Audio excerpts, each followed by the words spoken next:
राधे राधे, जय गुरुदेव। मैं हूँ नेहा चौक से और आप सबका बहुत बहुत स्वागत है इस भगवत गीता के नए सेशन में। तो दोस्तों, हम लोग भगवत गीता के दूसरे अध्याय के सांख्य योग के श्लोकों का अध्ययन कर रहे हैं। तो आज हम लोग भगवत गीता के दूसरे अध्याय का 28वां श्लोक सीखने वाले हैं। तो चलिए शुरू करते हैं। अव्यक्तादीनि भूतानि व्यक्तमध्यायिनी भारता। अव्यक्तादीनि भूतानि व्यक्तमध्यायिनी भारता। जीवन अनंत है। जो शरीरधारी जो जीवन है हमारा वो मध्य है। उसके पहले जो जीवात्मा है या आत्मा है वो अव्यक्त रूप में था अनंत काल तक। अव्यक्तादीनि भूतानि, जो सारे भूत हैं मतलब हम सारे जने वो पहले अव्यक्त थे। मध्य में थोड़ी देर के लिए, थोड़े सालों के लिए वो व्यक्त रूप में है, जैसे शरीर रूप में है। तो चलिए हम इस पहली लाइन के शब्दों का दोबारा उच्चारण कर लेते हैं। अव्यक्तादीनि भूतानि व्यक्तमध्यायिनी भारता। अव्यक्तादीनि भूतानि व्यक्तमध्यायिनी भारता। चलिए अब हम इसकी दूसरी लाइन पे चलते हैं। अव्यक्ता निधनान एवा तत्र का परि देवना। अव्यक्ता निधनान एवा तत्र का परि देवना। अव्यक्ता निधनान एवा तत्र का परि देवना। अव्यक्ता निधनान एवा तत्र का परिदेवना, मतलब निधन के बाद, शरीर छोड़ने के बाद भी हम अव्यक्त से ही मिल जाते हैं।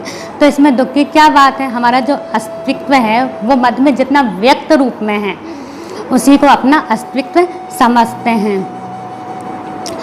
जो टेम्पररी एग्जिस्टेंस है उसे बोलते हैं। प्राणिक जीवन जो है क्षणभंगुर है।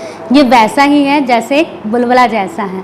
तो भगवान श्री कृष्ण यहाँ पर बोलते हैं कि तुम तो अनंत हो, अव्यक्त रूप में। जो तुम्हारा अस्तित्व है वो असली तुम हो। तो चलिए दोस्तों, हम इस श्लोक का पुनरावर्तन कर लेते हैं। अव्यक्तादीनि भूतानि व्यक्तमध्यायिनी भारता।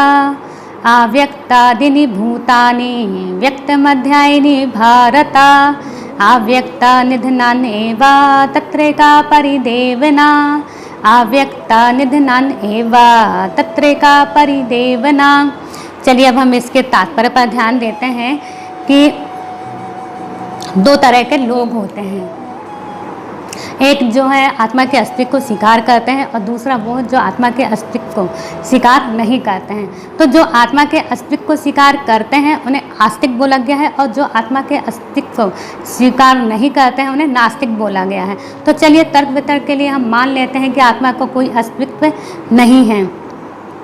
जो सेकंड क्लास ऑफ पीपल हैं जो ये मानते हैं कि आत्मा का कोई अस्तित्व नहीं है, तो चलो हम मान लेते हैं कि आत्मा का कोई अस्तित्व नहीं है। अगर आत्मा का कोई अस्तित्व नहीं है तो उन लोगों का ये मानना है कि हम जड़ वस्तु द्वारा हमारा शरीर उत्पन्न होता है और जड़ वस्तु में जाकर हम मिल जाते हैं। तो इसके लिए दुख की क्या बात है। जो अनित्य वस्तु है, अनित्य वस्तु के लिए दुख करने का क्या कारण है। तो इसका जो प्रमाण है स्वयं भगवान श्री कृष्ण ने भगवत गीता में दिया गया है। आत्मा के स्वतंत्र अस्तित्व के बारे में और भी शास्त्र में इसका प्रमाण दिया गया है। तो इस श्लोक को हम एक एग्जाम्पल दिया गया है, आत्मा के अस्तित्व के एक एग्जाम्पल दिया गया है कि कैसे आत्मा एग्जिस्ट करता है। आत्मा का जन्म नहीं होता, आत्मा की मृत्यु नहीं होता और जो शरीर खत्म हो जाता है तब आत्मा जो है एक शरीर को छोड़कर दूसरे शरीर में परिवर्तित हो जाता है।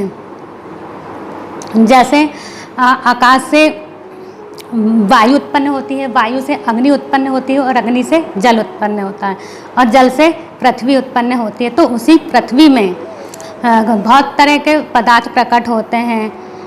तो उसी पृथ्वी में मान लो बहुत बड़ा बिल्डिंग बनाया गया है और कुछ समय के बाद में उस बिल्डिंग को जाकर उस बिल्डिंग को तोड़ दिया गया है, तो वो ध्वस्त हो जाता है और धरती में ही मिल जाता है।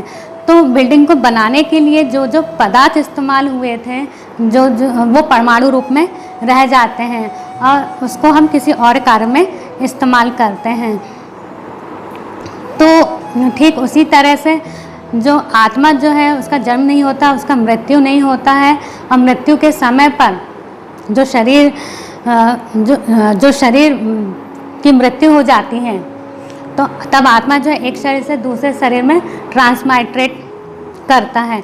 तो जो दोनों क्लास ऑफ पीपल हैं, जो आत्मा के अस्तित्व को स्वीकार करते हैं और जो नहीं करते हैं, उन दोनों के लिए दुख की करना या शोक करने का कोई कारण नहीं है। जैसे कि जो आत्मा के अस्तित्व को स्वीकार नहीं करते हैं, उनका ये मानना है कि हम जड़ वस्तु द्वारा हमारा शरीर उत्पन्न होता है और जड़ वस्तु में जाकर हम लीन हो जाते हैं। तो ऐसे में शरीर के लिए दुख करने का या शोक करने का क्या कारण है? और जो आत्मा के अस्तित्व को मानते हैं, उनके लिए भी दुख करने का कोई कारण नहीं है, क्योंकि आत्मा का ना जन्म होता है, ना मृत्यु होता है। और जब शरीर खत्म हो जाता है, तब आत्मा जो एक शरीर से दूसरे शरीर में जाकर ट्रांसमाइग्रेट करता है। तो जो आत्मा का मृत्यु नहीं होता है, तब ऐसे शरीर के लिए दुख करने का क्या कारण है? तो यही बोला गया है चैप्टर नंबर 2 के 28 श्लोक में। और आप सबका ये वीडियो देखने के लिए बहुत बहुत धन्यवाद। मैं आपको एक बार फिर रिमाइंड करा दूं कि आप इस चैनल को ज़रूर सब्सक्राइब कीजिएगा और ये वीडियो अपने व्हाट्सएप में, अपने फेसबुक में शेयर कीजिएगा, और ताकि भगवद गीता का जो प्रचार है, जो प्रसार है, वो होता रहे। और अपने बच्चों को भी ये वीडियो ज़रूर सिखाइएगा। तो इस सेशन में हमारा ये श्लोक कंप्लीट हुआ। अगले सेशन में हम 29 श्लोक सीखने वाले हैं। तब तक के लिए जय गुरुदेव।